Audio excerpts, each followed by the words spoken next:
Welcome to Siri Lalitha's kitchen.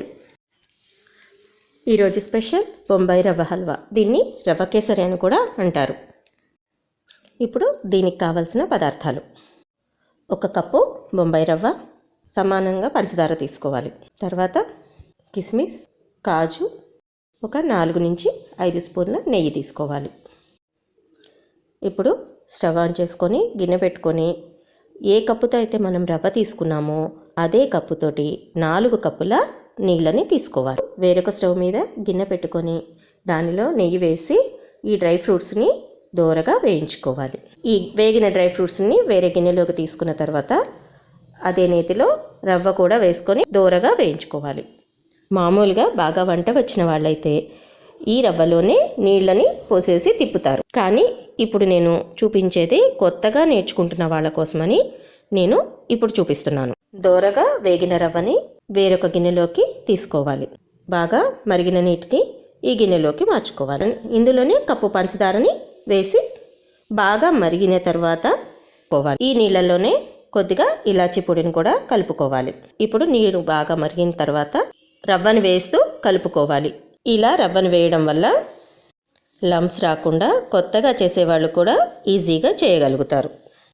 మామూలుగా అయితే అందరూ ఫుడ్ కలర్ని వేస్తారు, కానీ మనం ఇక్కడ ఆర్టిఫిషియల్ కలర్ని యూజ్ చేయకుండా న్యాచురల్గా కొద్దిగా పసుపుని వాటర్లో కలిపి అందులో వేస్తున్నాము.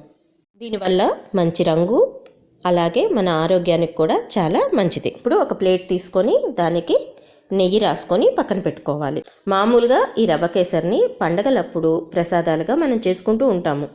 అలాంటప్పుడు దీన్ని బౌల్లో వేసుకొని సర్వ్ చేయొచ్చు, లేదంటే ప్లేట్లో పోసుకొని ముక్కలుగా చేసి హల్వాలాగా కూడా మనం సర్వ్ చేయొచ్చు. ఆ రెండింటిని ఇప్పుడు మీకు చూపిస్తాను.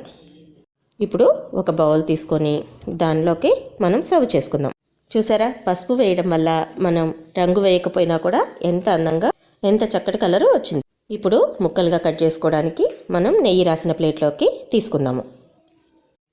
ఇప్పుడు ప్లేట్లోకి తీసుకొని కొద్దిగా చేతికి నెయ్యిని అంటించుకొని ఇది ప్లేట్లోకి తీసుకున్న తర్వాత అది సమానంగా చేయడానికి డైరెక్ట్గా చేత్తో ఒత్తితే మన చేతికి అంటుకుపోయి కాలిపోతుంది.